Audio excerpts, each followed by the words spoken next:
Buen día, muy excelente jornada de este domingo, ya terminando el mes de octubre, domingo 23 de octubre. Acá no me deja mentir la computadora que tengo adelante, disfrutando de esta aula ICB. Bueno, la semana pasada terminamos con la carta a los Efesios. Estoy acá junto a Daniel.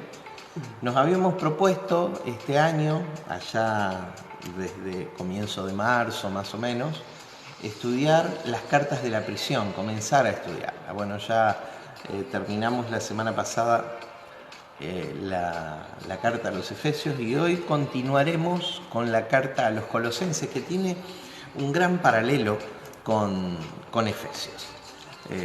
Mientras estamos aguardando que algunos hermanos en línea se vayan sumando a esta aula ICB, como hacemos cada domingo, ahora a partir de las 10:30 horas, ¿sí? Disfrutando del ministerio de la palabra de Dios, la enseñanza y sobre todo actualizando nuestra fe. De alguna manera, Aula ICB nos hemos propuesto que sirva para adelantarnos. La verdad que durante muchos años, la Iglesia no alcanzó la medida de lo que Dios está diciendo en su palabra que tiene que ser, que va a ser. Y mientras yo estoy en esta introducción, esperando que algunos más vayan llegando a la transmisión, tomando unos mates junto a Daniel, durante muchos años la Iglesia no dio la medida. ¿Y debido a qué? Debido a transiciones que no se hicieron en el pensamiento de las personas. ¿Sí? Transiciones que no se dieron a partir de que de alguna manera la Iglesia se aferró a ciertas tradiciones interpretativas, ciertos dogmas, ciertas enseñanzas rígidas, encuadres teológicos que impidieron que Cristo se vaya desarrollando, la vida de Cristo se vaya desarrollando en el hombre. A ver, tengo por acá a Gloria diciendo muy buenos días, la veo a Silvia por ahí también. Bueno, tengo algún temita acá con la pantalla, así que no la vamos a tocar demasiado. Bien, y estamos en estas cartas de la prisión, 4 cartas que el apóstol Pablo escribió desde Roma, esperando su juicio, su comparecer, su presentar razón de la demanda en cuanto a la fe, su comparecer frente a la máxima autoridad del Imperio Romano, al César, a Nerón, ¿sí? a quien iba a juzgar su causa porque él legalmente había apelado al César, y como ciudadano romano, porque el apóstol Pablo, recuerden ustedes, aparte de ser hebreo de nacimiento, hebreo de hebreos, como él dice en la carta a los Filipenses, que estudiaremos después de Colosenses, ¿sí? Él también era de ciudadanía romana, entonces como derecho de él apeló frente al César, ante el César, y estaba, como termina el libro de Hechos, el tratado de Hechos de los Apóstoles, esperando el momento de comparecer frente al César en Roma. Y desde esa casa alquilada, en donde estaba recluido esperando esa oportunidad que él mismo había reclamado para presentar el Evangelio y dar razones de su fe frente al César, entonces escribe estas 4 cartas. Él estaba recluido ahí, estaba prisionero en esa casa de alquiler que los hermanos habían propiciado para que el apóstol Pablo espere el juicio en ese lugar. Bien, vamos ahí a la carta a los Colosenses. Cuando nos enfrentamos a la carta a los Colosenses, tenemos que decir que entre la ciudad de Éfeso, a donde estaba dirigida la carta anterior. Y la ciudad de Colosas hay 160 kilómetros de distancia, ahí en una misma región del Asia, en la costa sería este de Grecia, no la Grecia actual, sino la Grecia antigua. Recuerde que la Grecia antigua se asentaba en todas las costas del mar Egeo, no solo en la parte continental europea como hoy día, sino también en la zona este de la provincia romana del Asia. Todo eso era considerada como la Grecia antigua, ¿sí? Entonces Colosas era parte, junto con Éfeso, de aquel territorio de herencia griega. Por eso cuando se escribe la carta a los colosenses, el escenario es un escenario preponderantemente gentil. Pero esto no significaba, o sea, preponderantemente de personas nacidas que no eran de origen judío, pero esto no quita que no haya una fuerte presencia de una comunidad hebrea en ese lugar. Recuerden que el método de Pablo era ir primeramente a la comunidad judía, hebrea, que existía en una ciudad, y a partir de ahí hacer pie con la gente de su propia cultura, su propia idiosincrasia, y también alcanzar algunos gentiles en esas regiones. Ese era el método del apóstol Pablo.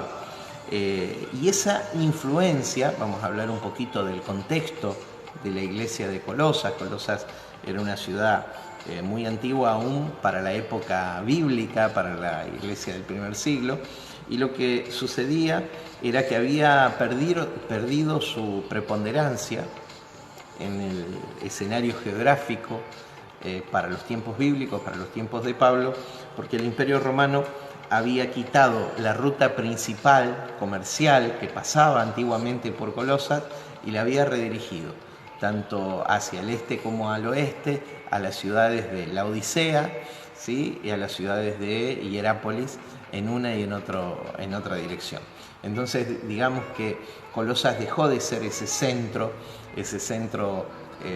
importante, comercial, pero como está en una zona riquísima, está en una zona asentada sobre un río que permitía hacer de toda aquella región un lugar o la confluencia de dos ríos, un lugar muy rico a nivel de su tierra. Entonces había cultivos de todo tipo, pero también era famosa en esa región, toda esa zona, como también lo fue la Odisea, era famosa por el comercio de las telas, las lanas y las tinturas, ¿sí?, propias de aquella región. Ese es el contexto de la iglesia de Colosas.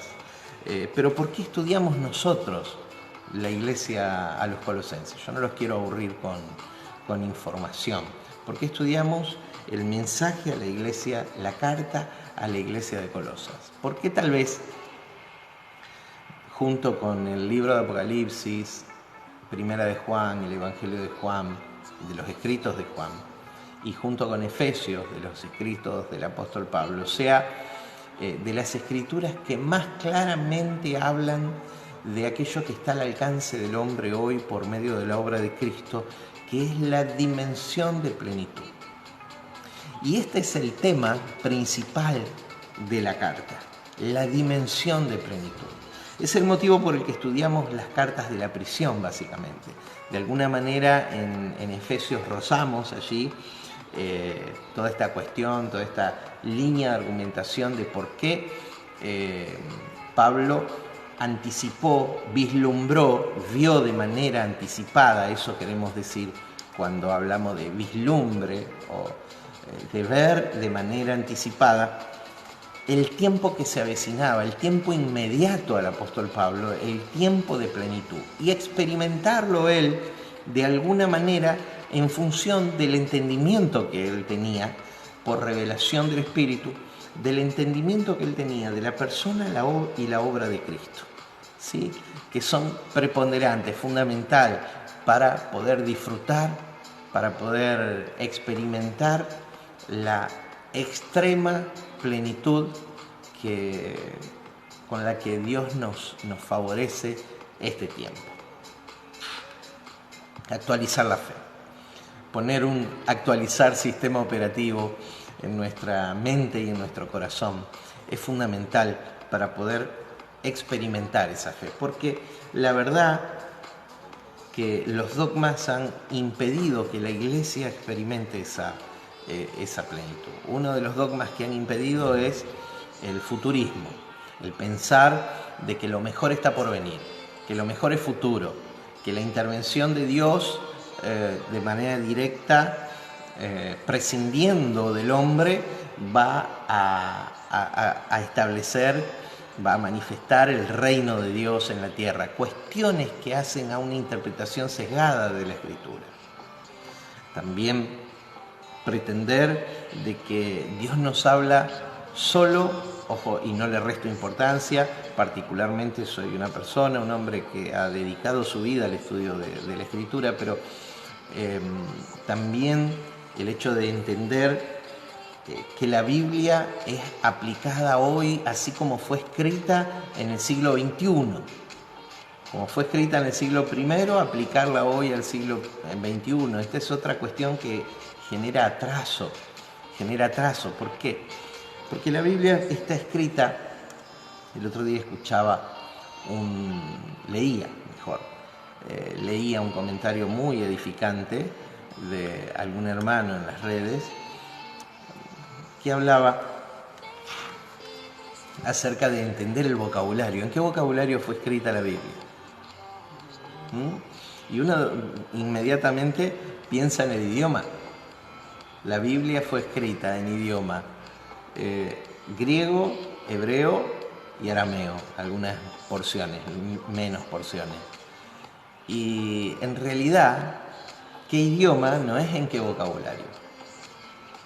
Vocabulario tiene que ver con entender al que está detrás, entender la intención del que escribió la Biblia, entender la intencionalidad de Dios en esto, ¿sí? Que los hombres atribuimos la Biblia a la inspiración de Dios. De hecho ella lo declara, que la Escritura fue inspirada por Dios. Pero vocabulario es más que el idioma. Vocabulario es entender las figuras. Hay muchísimo lenguaje figurado. La figura del lenguaje es una de las formas de transmitir el mensaje, un mensaje a una cultura específica. ¿Cuál era la cultura? No era toda la humanidad.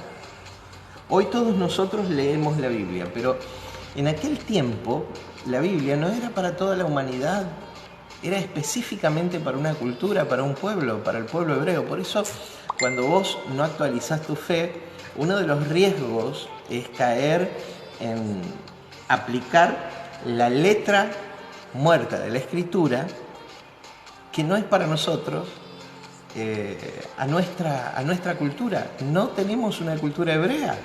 Por eso después, cuando interpretamos la Escritura y queremos aplicar tal cual está la Biblia sin discernir los tiempos, caemos en muchas cuestiones que son hebreas. Hay un exceso de hebraísmo en la iglesia de hoy. Danzas, culturas, lenguajes, palabras, nombres de Dios, etcétera, etcétera, etcétera. Todas cosas que, claro, el hombre perpetuó cuando eran formas para una cultura determinada, que era la iglesia del primer siglo, iglesia a la que el apóstol Pablo escribe, todos los apóstoles escriben, y se cierra el canon del Nuevo Testamento unos años antes, por lo menos 2 años antes, a que Dios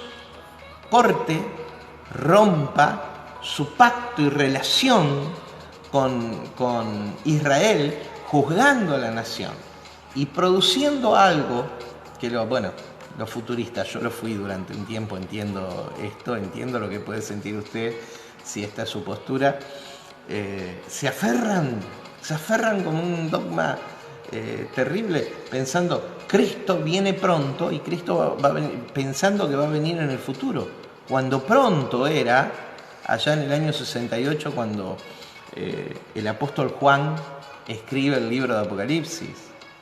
Era allá en el año 64, nosotros los que vivimos que habremos quedado, decía el apóstol Pablo, 63, ¿sí? Cuando Pablo escribía las cartas de la prisión, o algunos años antes, 50 y tanto, cuando Pablo escribía Primera Tesalonicenses. Entonces eso era un hecho inminente, inmediato, cercano, próximo, la venida, la parousia, la manifestación física y visible de Cristo, ¿sí? Era un hecho que sucedió. ¿Sucedió cuándo? Sucedió de manera espiritual. ¿Cuándo sucedió de manera espiritual? Sucedió cuando en el año 70 se destruye, el general Tito destruye Jerusalén, el templo y todos los edificios litúrgicos y persigue a la nación hebrea y la esparce por el mundo conocido. En aquel momento más de, no quiero decir, cientos de miles, más de 1 millón de personas muertas de nacionalidad judía en las guerras de los judíos descritas por Flavio Josefo, este historiador tan relevante para nosotros en el mundo del Nuevo Testamento, para entender el mundo del Nuevo Testamento. Y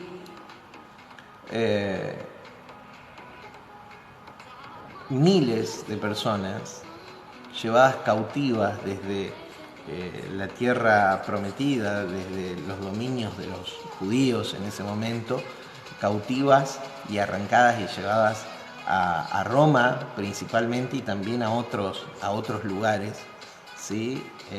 Como esclavos.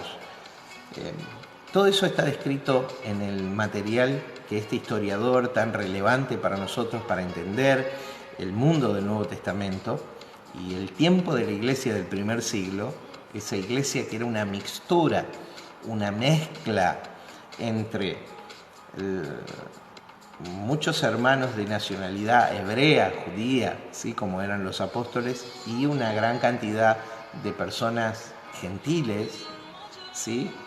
Pero todo ese periodo termina en el año 70. ¿Y qué se genera a partir del año 70? La destrucción de Jerusalén y el juicio de Dios. Se genera el divorcio, la ruptura de Dios con la nación de Israel, ¿sí?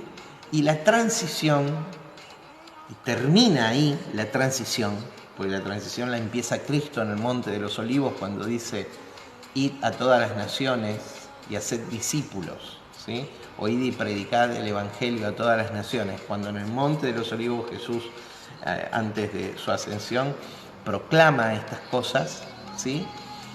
Ahí comienza la transición. Y la transición termina en el año 70 con la manifestación de Cristo. ¿Cómo se manifestó Cristo? Cristo se manifestó espiritualmente, claramente, cuando en el año 70 se cumplen todas las profecías y cada una de las palabras que Jesús había dicho, por ejemplo, en Mateo 24 y 25, respecto a la nación de Israel. Por ejemplo, en Mateo 23, respecto a la casa de Israel, la casa del sacerdocio, el templo. Bien, y a partir de ese momento empieza un tiempo que el apóstol Pablo había anticipado, el tiempo de la plenitud. Plenitud es la palabra, la plenitud de los gentiles. El pleroma, ¿sí? De aquellos que no eran de naturaleza ni origen judío. Entonces, para actualizar la fe, hermano, una de las cosas que necesitamos hacer es animarnos a soltar aquellas cosas que son de tradiciones judías. No andemos hablando raro en idiomas que no son nuestros idiomas en los salones, en las celebraciones, en las congregaciones, entre los hermanos, con vocabularios y costumbrismos que no tienen que ver con nuestra cultura, que eran para otro tiempo y otras personas, ¿sí? Así que transicionar, adelantar la fe. Y para adelantar la fe, yo quiero solamente hoy en la carta a los Colosenses leer un par de textos. El primero, que para mí son estos 3 textos que vamos a ver, son claves en la interpretación de la carta a los colosenses. ¿Sí? Vamos a explicar mucho del contexto histórico para no arrancar cosas de contexto y decir esto es para nosotros hoy. Por supuesto que los principios de vida, los principios éticos son sanos, hacemos bien en adherir, practicar, vivenciar estos principios, pero para actualizar la fe hay que entender que hay cosas que quedaron allá en el siglo I.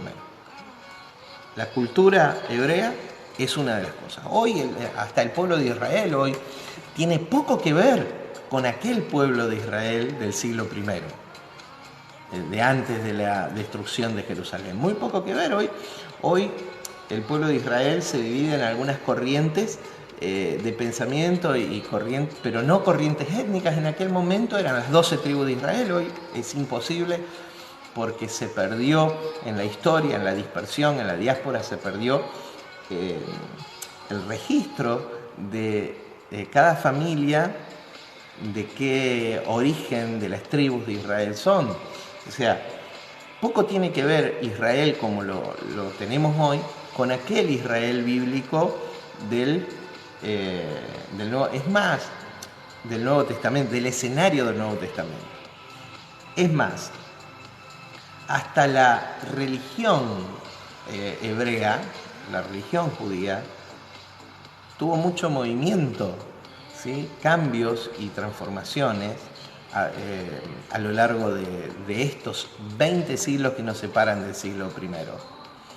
Entonces, hoy el pueblo de Israel tiene poco que ver, hoy como lo vemos hoy, poco que ver con aquel Israel del primer siglo.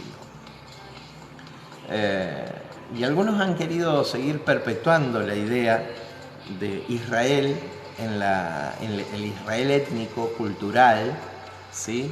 en la iglesia. Y esto es un error que construye, por supuesto, atrasos.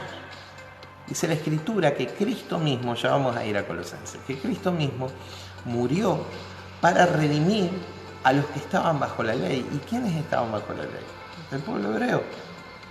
El pueblo hebreo de aquel tiempo, Él murió para redimirlos, liberarlos.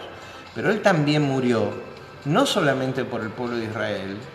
La muerte de Jesús en la cruz del Calvario y su resurrección fue para liberar la conciencia de todo ser humano. Y el tiempo de plenitud posterior al año 70, ya a fines del siglo I en adelante, fue el punto de inicio de esa liberación de la conciencia del hombre, para poder vivir la dimensión plena del Espíritu que es Cristo en y a través de los hombres.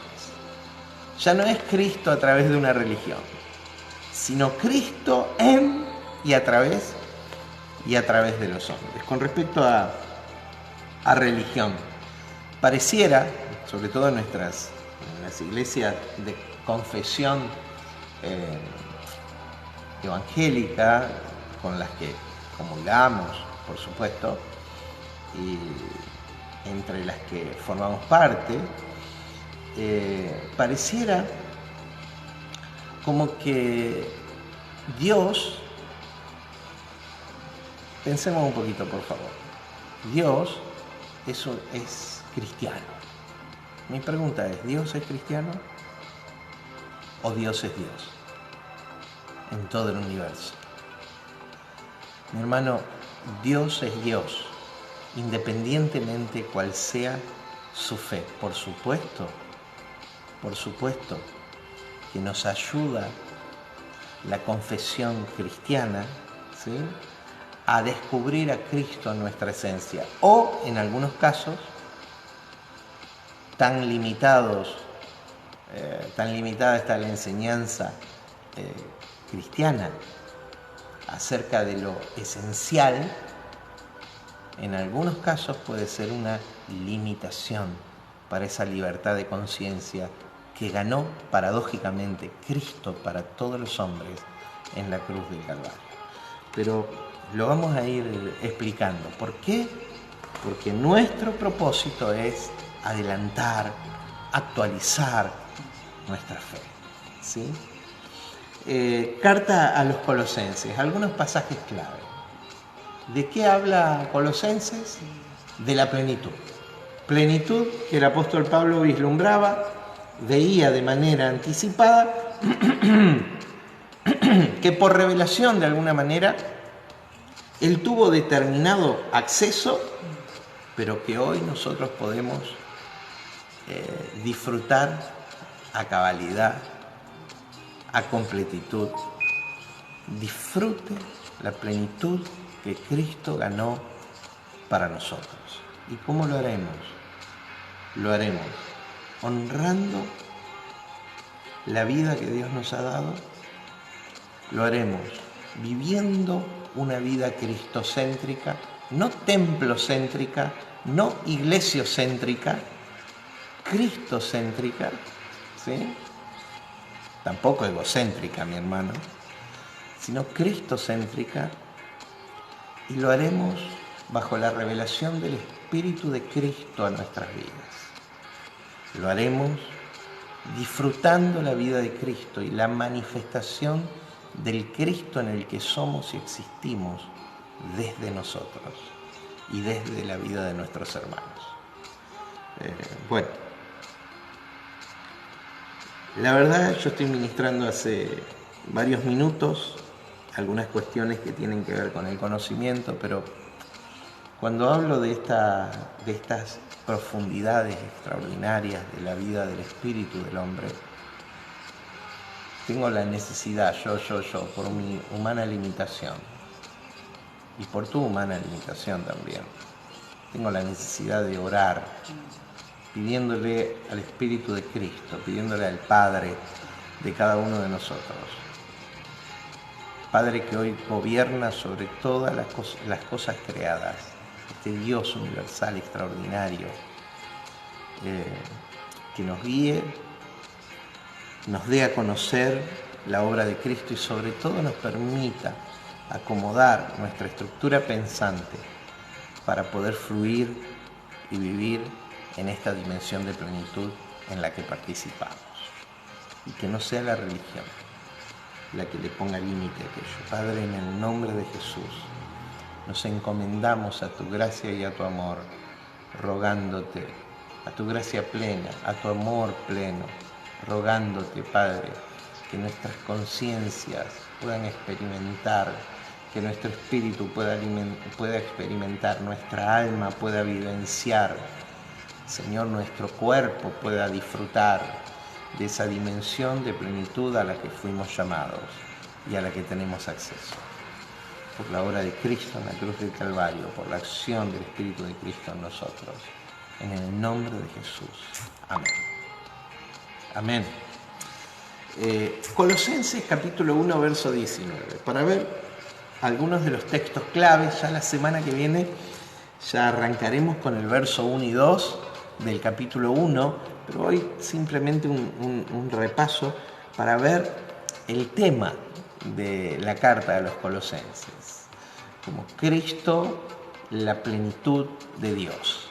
Cristo, la plenitud de Dios. El Cristo que disfrutamos, que experimentamos y al que tenemos acceso hoy día. Capítulo 1, verso 19, dice: por cuanto agradó al Padre que en Él habitase toda la plenitud de Dios. Por cuanto agradó al Padre que en Él, que en Cristo, el primogénito de los muertos, el primogénito de toda creación, dice el texto, habitase toda la plenitud de Dios. Entonces, ¿qué había en Él? ¿Qué hay en Él? Toda la plenitud, la completitud, el pleroma de Dios. Capítulo 2, verso 9. Termina el verso 8 diciendo Cristo, ¿no? Verso 9 dice: porque en Él habita corporalmente toda la plenitud de la deidad. Porque en Él habita corporalmente toda la plenitud de la deidad. A ver, ¿Dios dónde habita? Hermano, en Cristo. Corporalmente, ¿cuál es el cuerpo de Cristo? Nosotros somos el cuerpo de Cristo. Nosotros somos la expresión, dale vos porque yo, viste, lo estaciono.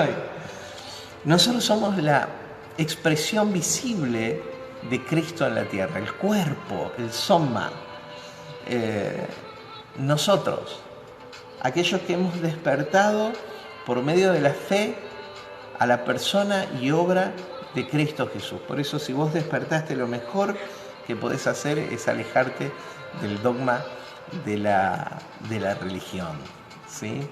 Desintoxicar, ayornar, elevar, actualizar tu fe, actualizar tu sistema operativo para poder experimentar y expresar a Cristo, al Cristo que nos habita y el Cristo en el que somos, con el que compartimos su naturaleza. Dice, capítulo 2, entonces verso 9, porque en él habita corporalmente toda la plenitud de la deidad. Y la manifestación del Hijo unigénito, ¿sí? Acá meto un concepto. El unigénito. Colosenses no habla del Hijo unigénito. El Hijo unigénito era Jesús, ¿sí? Era Cristo en los días de su carne como el unigénito Hijo, el único Hijo.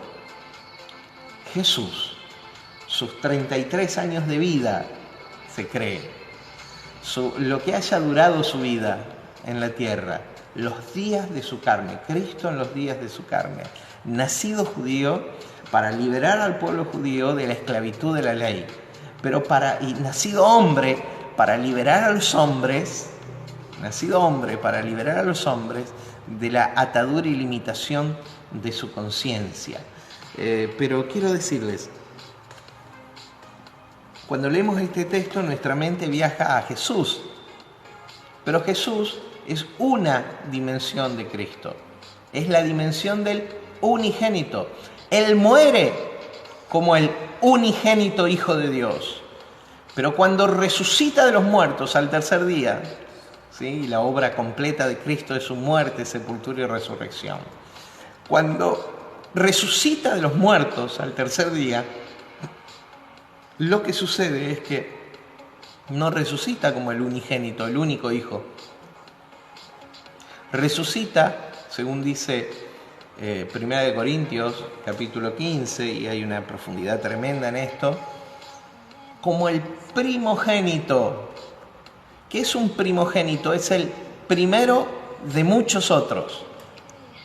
Entonces, Cristo es el primogénito. Hoy Cristo se manifiesta corporalmente. ¿Dónde? Se manifiesta en la tierra corporalmente, física y materialmente, a través de sus hijos, de los hijos, de aquellos que hemos despertado la conciencia de la obra de Cristo en nosotros y la presencia de Cristo y la vida de Cristo a través de nosotros.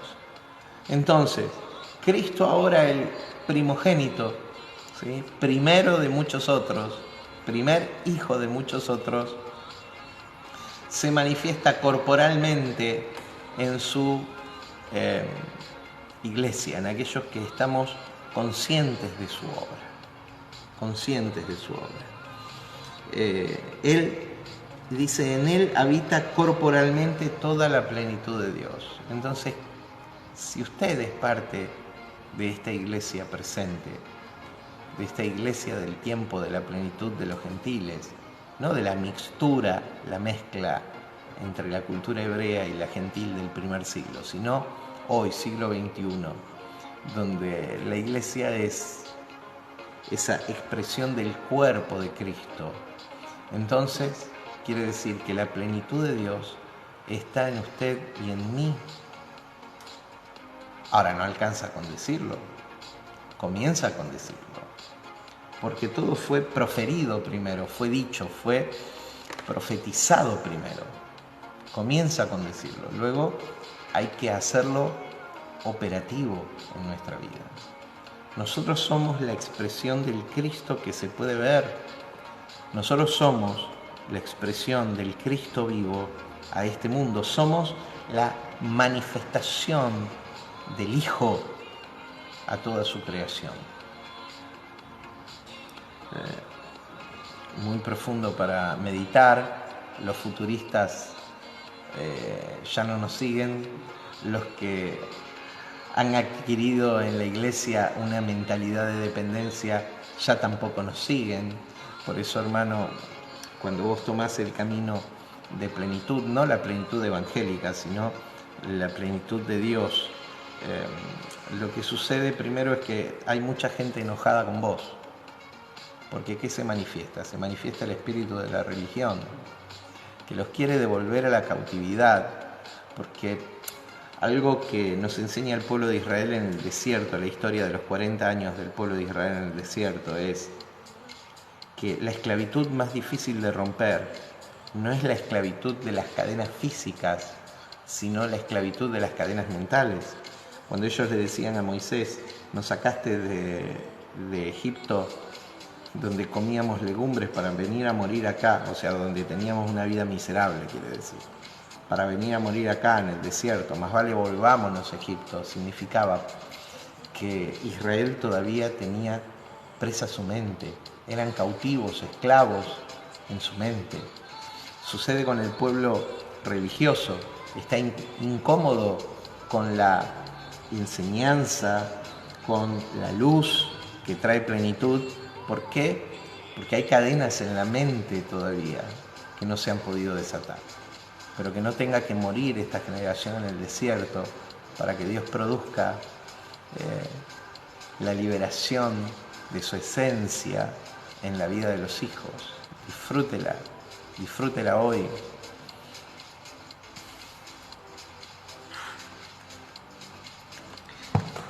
Volvemos. Entonces, dice, porque en él habita corporalmente toda la plenitud de la deidad. Y después el verso que sigue, el verso 10, que para mí forman parte de los textos claves para la carta a los colosenses, dice, y vosotros estáis completos en él. A ver, ¿qué nos falta? No, nos falta obediencia. No, nos falta luz, nos falta nada, no te falta nada. Nosotros estamos completos en Él. Lo que necesitamos ahora es alinear el alma para hacer operativo la manifestación del Cristo en nosotros, la esencia de Cristo.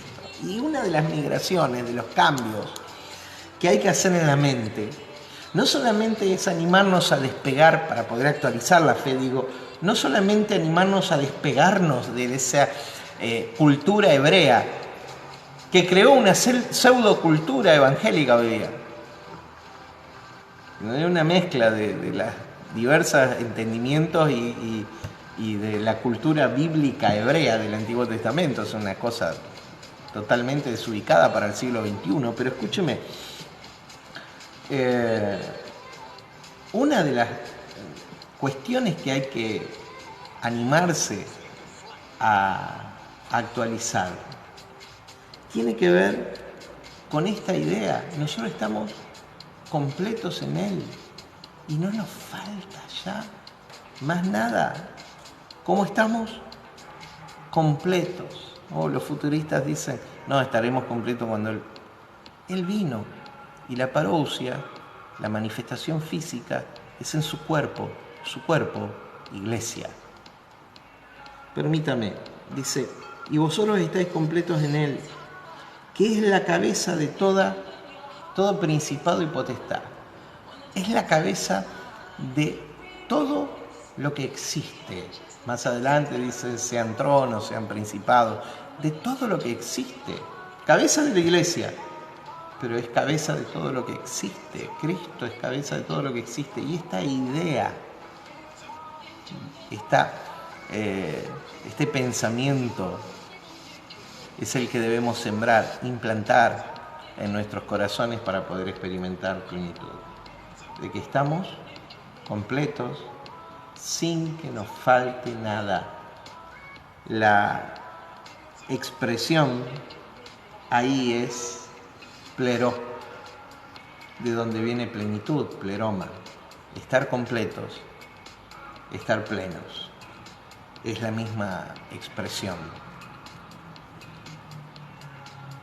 Y solamente puede producirse cuando experimentamos la vida de Cristo hoy. Anímate a soltarte de esas raíces antiguas del siglo I y viví una fe actualizada. Pero decía, para poder experimentar plenitud, otra de las transiciones que tenemos que hacer es la transición, la migración, el mover nuestra mentalidad a un lugar más propicio para la vida. Esto es migración mental. La migración de nuestro pensamiento, del paradigma de presencia al paradigma de esencia. Me voy a meter con una vaca sagrada donde el espíritu de la religión nos va a querer comer, pero lo tengo que hacer, hermano, si queremos actualizar la fe, nuestra fe, si queremos ayornar, si queremos traer al día de hoy, siglo XXI, nuestra fe, hacer algo útil de la confianza que ejercemos en Cristo Jesús y poder expresar la vida de Cristo en nosotros. Necesitamos abandonar el paradigma de presencia. Hoy las canciones más populares en el movimiento evangélico exaltan la presencia de Dios, como si la presencia sería la máxima experiencia que se puede tener, vivenciar. Y hermano, yo te quiero decir que para ayornar la fe, para elevar nuestra fe, hay que dejar eso, el estar a tus pies. Mi hermano, lo que hay que hacer es cambiar el paradigma de presencia. Dicho así, hay algunos medio infartados ya escuchándonos. Los poquitos que quedaban, dijo. No. Animarse a cambiar el paradigma de presencia por este paradigma que voy a mencionar ahora. Esencia. Esencia. Esencia es lo que nosotros somos. Nos han querido, de hecho las canciones, la cultura pseudo-evangélica, israelita, legalista, pseudo-espiritual, espiritualista también, nos ha conservado atado a la idea de una presencia. ¿Por qué yo digo hay que migrar este pensamiento, evolucionarlo, llevarlo a un estadio superior, a una mentalidad más ayornada? Porque cuando hablamos de presencia, hablamos de algo separado de nosotros. Y esto es la matriz de la religión. Cuando hablamos de una presencia, hablamos de algo separado de nosotros. Aun cuando bajo la idea cristiana es la presencia de Dios está en nosotros. Mi hermano, como si en nuestro interior pudiera haber una división entre Dios y nosotros. Error. El paradigma de presencia tiene que dar lugar al paradigma superior de esencia, lo que uno es. Ya no solo somos portadores de Dios, de algo separado, ajeno, que no nos pertenece ni nosotros a Él, ni Él a nosotros, sino que es algo separado, aunque puede estar en nosotros. No, hermano. El paradigma de esencia dice que transmite la idea que no hay división entre el hombre y Dios. Comparten su misma naturaleza. Dios nos impartió su naturaleza por su espíritu, en el espíritu del hombre. El hombre está hecho del espíritu de Dios, por lo tanto, es en Dios y Dios es en él. Presencia marca algo separado, algo que marca distancia entre Dios y el hombre. Esencia marca algo que está, escuche este término por favor, creo es el término teológico más ayornado, digamos, más actualizado.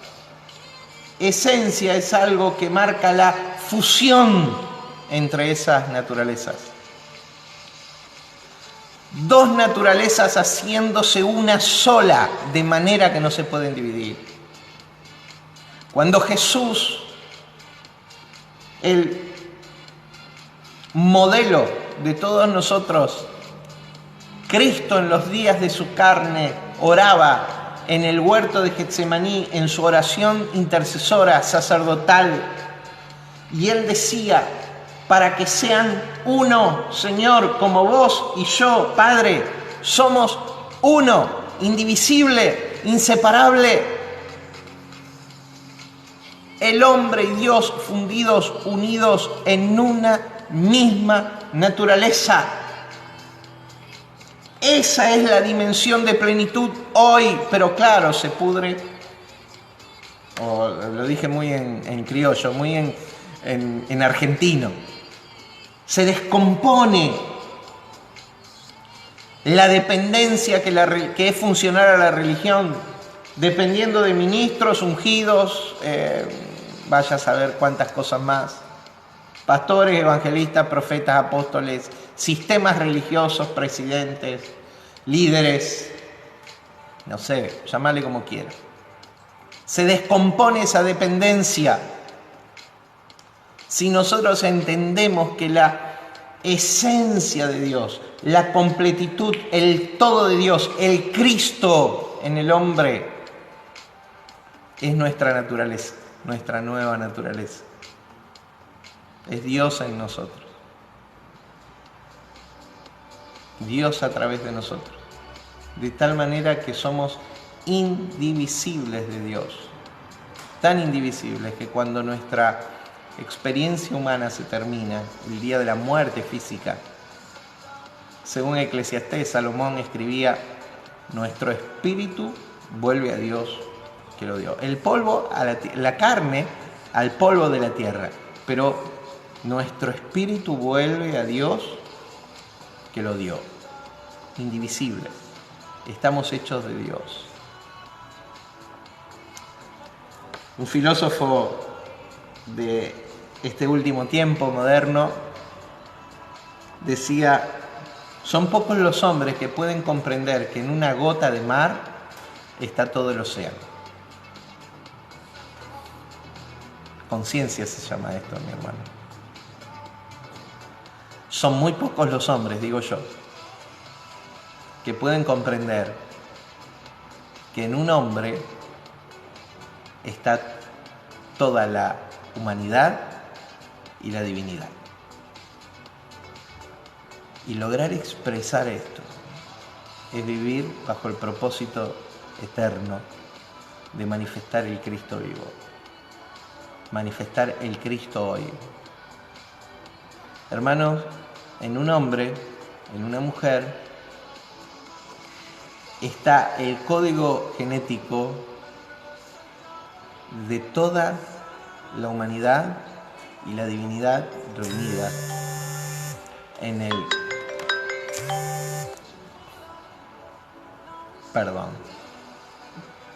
reunidas en esta conjunción de Dios y hombre, porque somos definitivamente hombres por fuera, Dios por dentro.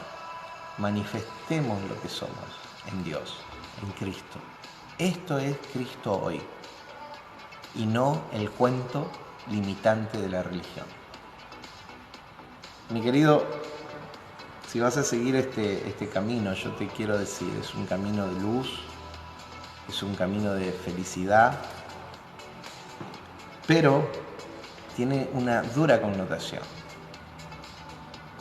La dura connotación es que si te animás a soltar el paradigma desactualizado, diluido, terminado de presencia para entrar en el paradigma de esencia, en la expansión, no le quiero llamar ni siquiera paradigma, en la expansión que produce la verdad de la esencialidad de Cristo en el hombre, en nosotros, esa expansión de conciencia plena, te vas a encontrar con la dificultad que Dios pensó el diseño, y esta es la frontera a resolver para nosotros, que Dios impulsó el diseño de un hombre o una humanidad toda unida. Por lo tanto, la religión atenta contra ese diseño de Dios. La dependencia de las iglesias que enseñan las iglesias, de los ministros y demás, atentan contra ese diseño de Dios. Te encontrarás, decía, con la dificultad de que la operatividad del diseño de Dios no depende solo y exclusivamente de vos, sino de vos en tu relación con tu prójimo, con el otro. Vos en tu relación con el otro, porque el otro, hablando de esta gota de agua, ¿sí?, del mar, una gota de agua de mar que tiene toda la información genética de todo el océano, la limitación que vamos a encontrar, que no es solamente Dios a través tuyo, sino Dios a través tuyo en relación con el otro. Y ahí es donde la familia humana, el cuerpo, el concepto colectivo del nuevo hombre, del varón perfecto, completo, que es Cristo Jesús, sufre el mayor desafío. Desafío que solamente es vencido por algo muy superior a lo que podamos meditar, racionalizar, y que tiene que ver con el amor, que es nada más ni nada menos que lo que Dios es, esencia. La esencialidad de Dios se manifiesta en el amor. Por eso, mi querido hermano, este camino no es un camino fácil. Y hablo de las enseñanzas de nuestro Maestro Jesús, cuando Él decía: angosto el camino que lleva a la salvación, le hace salvación al cumplimiento del propósito, y ancho y fácil el camino de perder. ¿Perder qué? Perder el propósito. Mi hermano, el desafío es trabajar en esto. Por eso necesitamos unir relaciones y conciencias, unirlas, hacer operativo. Yo esto no sé cómo se hace, hermano, pero sé que ustedes saben cómo se hace, y Dios irá revelando su propósito en el corazón de cada uno de sus hijos que están recibiendo luz de parte de Él y de su reino, ese reino expansivo que no tiene límite, el reino presente de Dios hoy en los hombres. Por eso yo me animo a decirte, mi hermano, mi hermana, esta mañana, y trazar vínculos que, aunque no sean correspondidos, aunque la lealtad es algo extraordinariamente fundante en las relaciones, pero aunque no sean correspondidos, vínculos de compromiso con el desarrollo y crecimiento del otro. Colosenses es extraordinario, pero recordad, son escrituras hebreas, para que lo entiendan algunos gentiles también, pero del primer siglo. Y hoy estamos en el siglo XXI. En el siglo XXI, con muchos años de atraso tal vez en la iglesia, pero no así en la expresión del Cristo en nosotros. Así que vivamos operativamente esa unidad que es verdad en el Espíritu, tracemos vínculos funcionales de comunión y crezcamos en todo lo que es la cabeza, Cristo Jesús, que ha expandido nuestra conciencia y nos ha llevado a esa dimensión del reino presente en la que participamos vos y yo. No tengo más nada para decir esta mañana. Es excitante, es extraordinario. Yo realmente anhelo que llegue el domingo a la mañana donde somos edificados, porque a lo mejor algunos de ustedes creen que solamente uno edifica al otro. Miren, lo que recibo del Espíritu de Dios haciendo esto es tremendamente gratificante. Y poder sembrar semillas, aunque sean pocos corazones hoy. Este mensaje tiene hoy una limitación a vencer, que es la masificación porque hay mucho rechazo de parte de la religión y del espíritu religioso, que es una mentalidad básicamente. Atenta contra el interés de muchos. Por eso, mi hermano, más que nunca, aquellos que somos maduros, como decía el apóstol Pablo, sintamos la misma cosa, produzcamos esa unidad operativa que, una vez más, yo no sé cómo será, Dios nos lo mostrará, pero tenemos que ir caminando hacia eso. Te bendigo. La semana que viene, una vez más, disfrutaremos de otra aula ICB. Ya vamos a ver una aproximación. Hoy fue una introducción solamente a Colosenses. La primera parte le dedicamos a alguna información de la carta, pero la segunda parte a lo que era el tema medular de la carta. La semana que viene ya vamos a entrar en el texto, en el verso 1 y 2 del capítulo 1, ¿sí? Y cerraremos la introducción con más información sobre la carta a los Colosenses. Te bendigo, mi hermano, mi hermana, los amo en Cristo, y mi compromiso con ustedes es para la edificación de la vida de Cristo en nosotros. Nos vemos. Chau, chau.